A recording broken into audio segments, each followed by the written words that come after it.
It was the morning of May 8, 1942. Captain Takatsugu Jojima stood on the bridge of the Shokaku, eyes fixed on the horizon.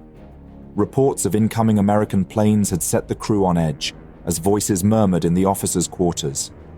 Above, a few Zeros vanished into the clouds, ready to defend. Suddenly, the first American torpedo bombers broke through. Jojima ordered evasive action and a sharp turn, as more American dive bombers followed. One of the major engagements of the Battle of the Coral Sea had begun.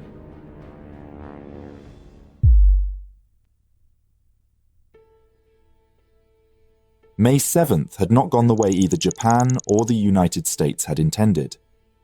The Japanese light carrier Shōho was sunk by American dive bombers, marking the first carrier loss of the war. However, miscommunication marred US operations, as their actual targets, the carriers Zuikaku and Shokaku, eluded Fletcher's main task force. The Japanese side fared no better. After faulty intelligence, Takagi had launched all his aircraft to attack a reported carrier and heavy cruiser. In reality, his assets were wasted an entire morning and early afternoon, attacking the empty oil tanker Neosho and destroyer Sims. Meanwhile, Rear Admiral Crace's flotilla, detached by Fletcher, endured Japanese air assaults meant for Task Force 17, and to top it off, a US B-17 bombing run. That afternoon, Fletcher's task force had welcomed back its aviators who had been victorious, sinking the light carrier Shōho. By 1420, Fletcher's task force had rearmed its planes, but refrained from launching further strikes, unsure of the locations of the remaining Japanese carriers. Allied intelligence suggested up to 4 enemy carriers might be involved, and Fletcher decided to remain hidden under the cloud cover, preparing for defense. With Japan's Operation MO falling apart, everything now hinged on the ability of the carrier striking force to locate and destroy the American carriers. In response, Hara became more willing to take risks. With no recent intelligence on the American carrier's location, he ordered a broad search pattern between the southwest and northwest, extending 200 miles out. These search aircraft failed to make contact before being recalled. Hara and Takagi then gambled on a risky dusk strike using their most experienced crews.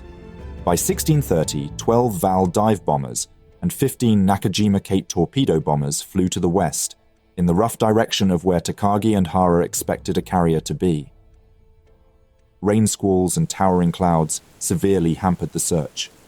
The 27 aircraft failed to find the Americans, eventually discarding their payloads and turning back. But the Japanese had come closer than they knew. The Yorktown's radar had detected them, and at 1800, American Wildcats were vectored in to intercept. 6 Japanese bombers were shot down at the cost of 3 Wildcats.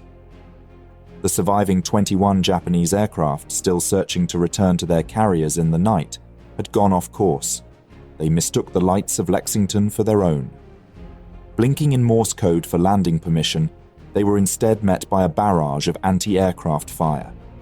Probably just as confused as the US sailors shooting, 3 planes were downed before the survivors fled into the night. By 2300, the surviving aircraft returned to their carriers, although 1 additional attack plane had to ditch into the sea. Out of the 27 aircraft launched, 18 made it back. Upon debriefing, the Japanese pilots reported that Task Force 17 was a mere 40 to 60 miles to the west. The Japanese commanders began planning operations for the following day. Meanwhile, Fletcher weighed his options, considering sending surface ships to engage the Japanese fleet directly. Yet with no clear indication of their location, he decided against splitting his forces, as every ship and aircraft would be needed for the battle expected the following day. On the scorching hot morning of May 8th, Rear Admiral Fletcher rose early after a restless night. He knew the Japanese main carrier force was close by. Shōho's sinking forced the Japanese to delay the Port Moresby invasion. Rear Admiral Hara's desperate dusk strike the night before failed to locate the US carriers, losing 9 valuable planes in the process. That morning, the weather provided cover to Takagi's fleet, now reinforced with 2 of Goto's cruisers, hidden beneath a cloud-laden cold front moving northeast of Rossel Island. The sailors were issued rice cakes in anticipation of what would inevitably become the decisive day. The carrier force still had 96 operational aircraft, 38 fighters, 33 carrier bombers, and 25 carrier attack planes. Takagi initially hesitated to adopt Hara's recommendation to maneuver eastward, but ultimately agreed to reposition the Japanese carriers northeast of Rossel Island for a more targeted search. Hara focused on conserving aircraft for offensive strikes, rather than conducting a broad reconnaissance sweep, allocating only 7 carrier attack planes for search missions due to rough seas, preventing cruiser float planes from being deployed. At 6:15, Japanese search aircraft took to the skies. In contrast, Fletcher's task force sat exposed in clear sunlight, moving southeast. He still had 117 operational aircraft, 31 fighters, 65 dive bombers, and 21 torpedo bombers. 30 minutes before dawn, 18 reconnaissance planes took off from Lexington's deck to conduct a 360-degree sweep. On board the Yorktown, candy bars were handed out to sailors, giving them something to eat at their battle stations. Captain Frederick C. Sherman anxiously awaited contact reports from his own scouts. Then, at 8:02, Yorktown's radar detected several blips 18 miles to the northwest. Concurrently, a report from the Japanese search plane confirmed the sighting of 2 American carriers, positioned 235 miles from Takagi's force. This critical information was corroborated by intercepted reports by radio intelligence units on both the Lexington and Yorktown, indicating that the Japanese aircraft had successfully located Fletcher's task force. Meanwhile, on the American side, they received a report at 8:20. An American scout plane sighted the Japanese carriers Shokaku and Shokaku, about 175 miles removed, just within the striking range of the TBD torpedo bombers, moving in opposite direction of the US carriers. No matter the distance, it was decided to launch a full strike and maneuver Task Force 17 towards the contact to minimize the return distance for the strike force. At 9 o'clock, both Yorktown and Lexington's entire task groups were dispatched northward. As the American aircraft were on their way, unbeknownst to the pilots, a lethal force of Japanese aircraft flew high overhead, heading exactly in the opposite direction. Because Takagi too had ordered a full strike against the Yorktown and Lexington. At 9:34, Fitch received a report that the Japanese carriers were 191 miles removed from Task Force 17, prompting him to sail a northeast course to close the distance to the enemy.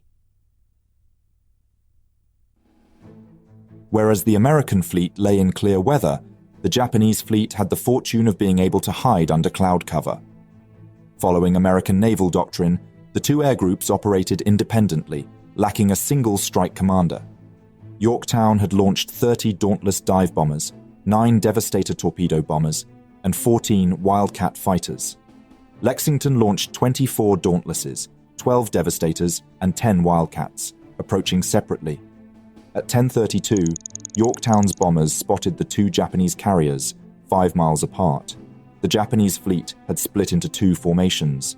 The Shokaku, protected by the cruisers Myoko and Haguro, along with 3 destroyers, was approximately 11,000 yards ahead of the Shokaku, which was trailing behind with 2 cruisers, Furutaka and Kinugasa, another 11,000 yards astern. Lieutenant Commander William Birch, Jr., leading the Yorktown's 2 SBD squadrons, held his aircraft in a circling pattern, waiting for the torpedo planes to arrive. This decision, aligned with tactical doctrine, aimed to ensure a coordinated assault. However, the ensuing 20-minute delay proved costly, giving the Japanese time to scramble and launch 7 additional fighters, while the carrier Shokaku slipped away under the cover of a dense squall line. Only 1 fighter from the Yorktown's group managed to sight Shokaku. In contrast, the Shokaku remained in an area of clearer visibility. Below, Shokaku's captain Takatsugu Jojima continued launching combat air patrols, while Shokaku too prepared her remaining aircraft for departure under cloud cover. 25 minutes after arriving above the Japanese carriers, Lieutenant Joseph Taylor, commanding a squadron of torpedo planes, led the first strike against the only visible Japanese carrier. They dove towards their targets, breaking through the cloud cover as they closed in on the ship. The pilots tightened their formations, focusing on their target below. With a sudden sharp dive, the torpedo planes dropped quickly, cutting through the sky at a steep angle. Descending through 8,000 feet, the pilots encountered an all-too-familiar issue. Their bomb sights and windshields fogged over, rendering visibility nearly non-existent. Devoid of fighter escorts, the lumbering aircraft faced a storm of anti-aircraft fire and made hasty torpedo drops, but the distance was too great. As the torpedoes raced toward the Shokaku, its commander, Jojima, reacted quickly, steering the carrier hard to port. The torpedo splashed harmlessly into the sea as the carrier evaded the attack, leaving only ripples in the water. Several of the American torpedo planes suffered damage, with one badly hit. 4 more A-6Ms, newly launched from Shokaku, harassed the retreating planes as they withdrew. High above, Birch's 7-plane squadron initiated their dive. Fierce anti-aircraft fire greeted them as they descended, tracer rounds streaking through the air. All 7 bombs missed their target, plunging harmlessly into the sea. 6 Zero fighters rose to intercept. They were quickly engaged by Wildcats, who swooped in to provide cover for the American bombers. In a coordinated assault, SBD Dauntless dive bombers followed the torpedo bombers, diving from 17,000 feet in tight, deadly arcs. The shriek of their engines cut through the air as they closed in, expertly lining up their targets before releasing their bombs. This squadron was led by Lieutenant Wally Short. It was composed of 17 Dauntless dive bombers. They approached the Shokaku from a better diving position. Plummeting at a steep angle, the Dauntlesses faced relentless harassment from Zeros. Fogged windshields again hampered accuracy. Despite the foggy windshields, the SBDs were more successful. During the attack, their rear division was engaged by A-6Ms from Shokaku's Combat Air Patrol. One of the final dive bombers in the attack run was piloted by Lieutenant John Powers. Powers' plane was hit by anti-aircraft fire from a Zero fighter, and flames erupted from his wing, trailing smoke. Despite the damage, he continued his dive, pressing on through the fire and smoke, bringing his aircraft under 1,000 feet before releasing his bomb. It struck the Shokaku's starboard side near the island, igniting a massive fire on both the flight and hangar decks. The explosion also claimed the plane and the life of Lieutenant John Powers, along with his rear gunner. While the carrier could still recover aircraft, the damage was severe enough to prevent any further launches. A second bomb struck aft, hitting a repair shop on the starboard side and igniting more fires across the flight and hangar decks. The strikes left the Shokaku battered and ablaze, with gaping holes in her flight deck. While most of the American pilots missed their marks, the few hits they managed set off gasoline fires. However, the Japanese damage control teams quickly contained the fires. Japanese anti-aircraft fire proved largely ineffective, resulting in the loss of 2 SBDs, though Wildcats managed to shoot down 2 Zero fighters attempting to intercept the bombers. Though severely damaged, the Shokaku remained afloat. Her structural integrity was intact, and she could still reach speeds of 30 knots. With her flight operations incapacitated and her air group forced to land on the Shokaku, her captain requested permission to retreat. Granted approval, the Shokaku withdrew from the battle, escorted by 2 destroyers. At 11:30, 30 minutes after the commencement of the first attack, Lexington's planes arrived in the vicinity of Shokaku. The Lexington Air Group's efforts that day were marked by confusion and frustration. The outbound flight, hindered by disorganization and poor coordination, arrived piecemeal over the target. The squadrons had become separated in the poor weather conditions, and now only 4 dive bombers, 11 torpedo planes, and 6 fighters remained to press the attack. Many failed to locate their quarry entirely. 3 Wildcats and 9 SBD Dauntless dive bombers turned back without ever spotting the enemy. The conditions were chaotic, with towering rain clouds obscuring visibility. The carrier would suddenly appear and just as quickly vanish as pilots navigated through the storm. The scene was marked by poor sightlines and frantic radio chatter, according to eyewitness accounts. Meanwhile, the Japanese maintained 11 Zeros, 4 stationed at 13,000 feet over the battered and limping Shokaku, 3 at 19,000 feet over Shokaku, and 4 more stationed at lower altitudes, tasked with intercepting the torpedo planes. A Lexington Vanguard spotted the Japanese carrier in the distance, surrounded by flak bursts and fires on the deck. Small groups of planes, separated by 5 to 10 minutes, attempted to engage the Japanese fleet. Heavy dogfights broke out between the F-4Fs and Zeros, the skies filled with tracers and the shrieks of engines diving and climbing in the dogged pursuit. Lexington's torpedo and scout planes pressed their attack. The Wildcats struggled to fend the Zeros off, while the slower-moving torpedo planes sought refuge in the mists. A surviving pilot noted during one engagement, the Zero performed its signature zoom climb, baiting him into following.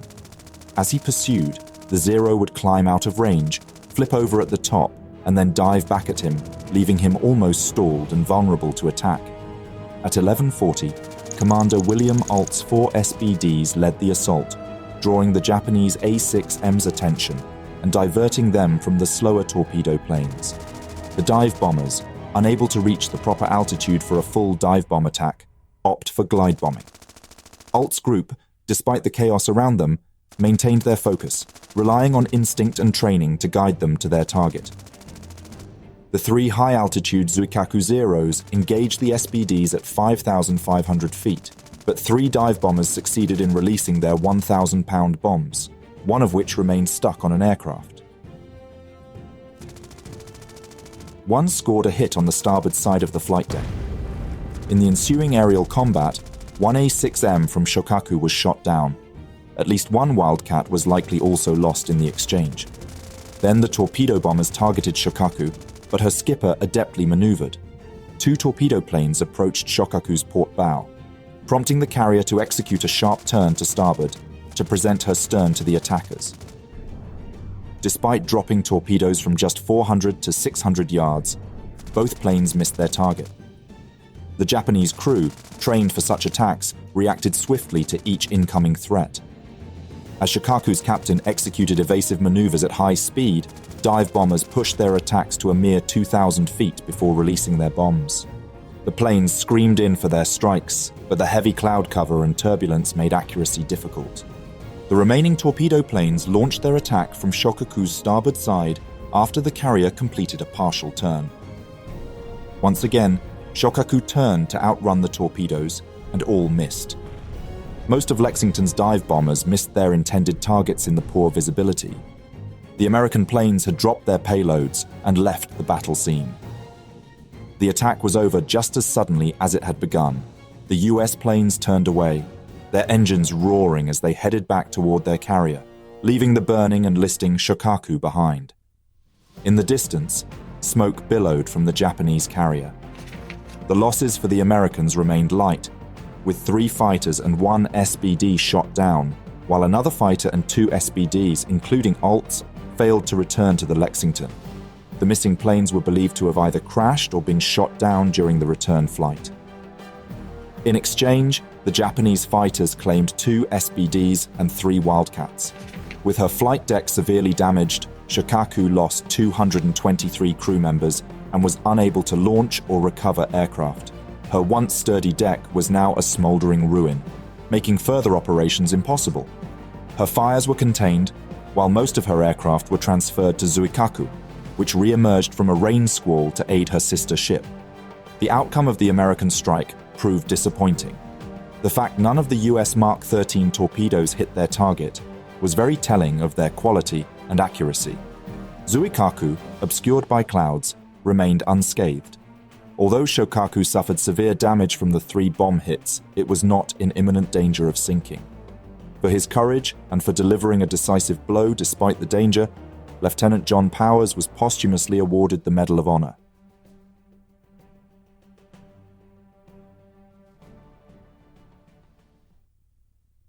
By 1 p.m., Rear Admiral Takagi ordered Shokaku north for repairs at Truk, and Shokaku withdrew from the battle, escorted by 2 destroyers. The Japanese carrier was effectively neutralized from further participation in the battle. She limped back to Truk for repairs, as the damage would keep her out of action until July. However, unbeknownst to the victorious pilots, their carriers were anything but preoccupied with their victory. That morning, 2 minutes after the Japanese carriers had been sighted and the US pilots departed, Japanese Flight Warrant Officer Kenzo Kano spotted Fletcher's task force from his Kate bomber and sent a radio signal intercepted by Lexington. The second serious battle of the day had taken place almost 200 miles to the south. Thank you very much for watching this video. Please leave a like, it really helps out the channel. If there is a topic, battle, or person you would like to know more about, let me know your thoughts in a comment. I would also like to thank all my patrons and channel members for their generous support. If you enjoy House of History and you want to support my work, consider joining me on Patreon. For just $1 per month, you will already gain early access to all my videos without any in-video advertisements. Don't forget to subscribe. See you next time.